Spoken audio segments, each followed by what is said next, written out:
संबंध।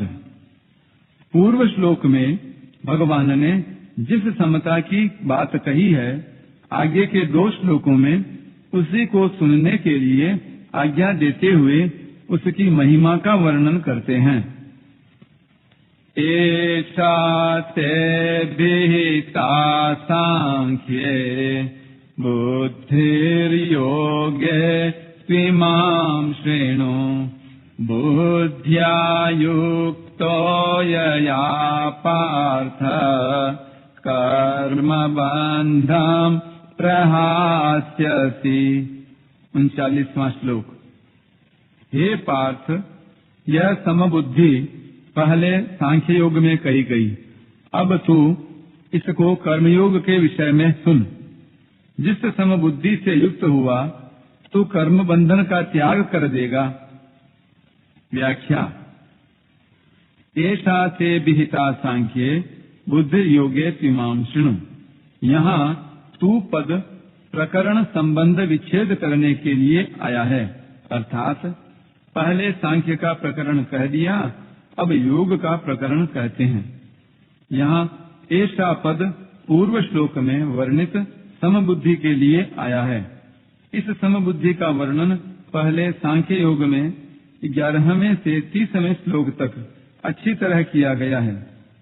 देह देही का ठीक ठीक विवेक होने पर समता में अपनी स्वतः सिद्ध स्थिति का अनुभव हो जाता है, कारण कि देह में राग रहने से ही विषमता आती है। इस प्रकार सांख्य योग में तो समबुद्धि का वर्णन हो चुका है। अब इसी समबुद्धि को तू कर्मयोग के विषय में सुन। इमाम कहने का तात्पर्य है कि अभी इस समबुद्धि को कर्मयोग के विषय में कहना है कि यह समबुद्धि कर्मयोग में कैसे प्राप्त होती है, इसका स्वरूप क्या है, इसकी महिमा क्या है। इन बातों के लिए भगवान ने इस बुद्धि को योग के विषय में सुनने के लिए कहा है। बुद्धिया युक्तो यया पार्थ कर्म बंधम प्रहास्यसि। अर्जुन के मन में युद्ध करने से पाप लगने की संभावना थी, परंतु भगवान के मत में कर्मों में विषम बुद्धि यानी राग द्वेष होने से ही पाप लगता है, समबुद्धि होने से पाप लगता ही नहीं।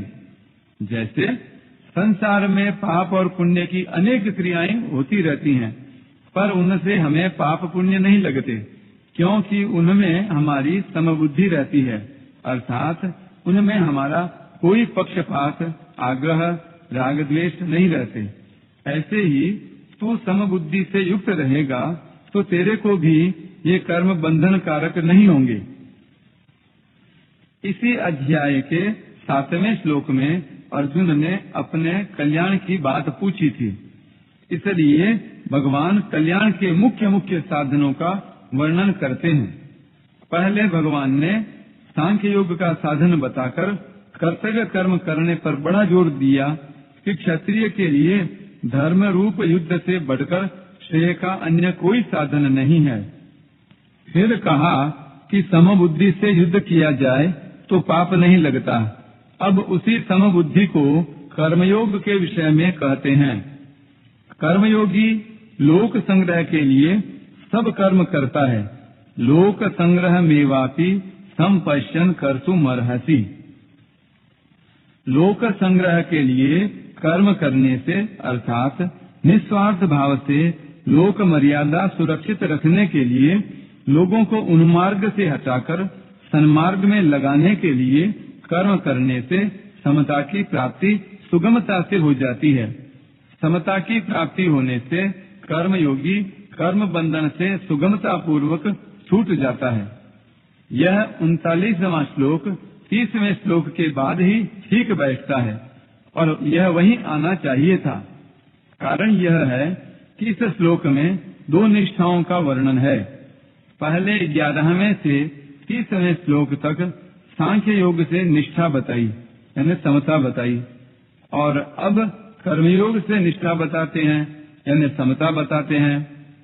अतः यहाँ 31 से 38 तक के 8 श्लोकों को देना असंगत मालूम देता है। फिर भी इन 8 श्लोकों को यहाँ देने का कारण यह है कि कर्मयोग में समता कहने से पहले कर्तव्य क्या है और अकर्तव्य क्या है, अर्जुन के लिए युद्ध करना कर्तव्य है और युद्ध न करना अकर्तव्य है, तो इस विषय का वर्णन होना आवश्यक है। अतः भगवान ने कर्तव्य अकर्तव्य का वर्णन करने के लिए ही उपर्युक्त 8 श्लोक कहे हैं और फिर समता की बात कही है।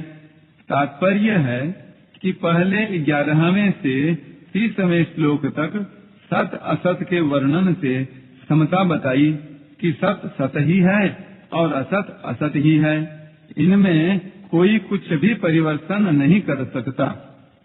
फिर 31वें से 38वें श्लोक तक कर्तव्य अकर्तव्य की बात कहकर 39वें श्लोक से अकर्तव्य का त्याग और कर्तव्य का पालन करते हुए कर्मों की सिद्धि असिद्धि और फल की प्राप्ति अप्राप्ति में समता का वर्णन करते हैं।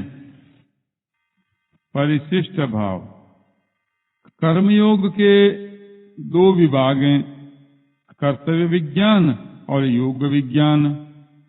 भगवान ने 31वें से 37वें श्लोक तक कर्तव्य विज्ञान की बात कही है, जिसमें कर्तव्य कर्म करने से लाभ और न करने से हानि का वर्णन किया। अब यहाँ से 53वें श्लोक तक योग विज्ञान की बात कहते हैं।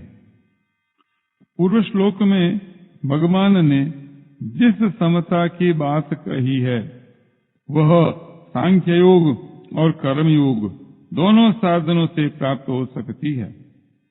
शरीर और शरीरी के विभाग को जानकर शरीर विभाग से संबंध विच्छेद करना सांख्य योग है तथा कर्तव्य और अकर्तव्य के विभाग को जानकर अकर्तव्य विभाग का त्याग और कर्तव्य का पालन करना कर्म योग है।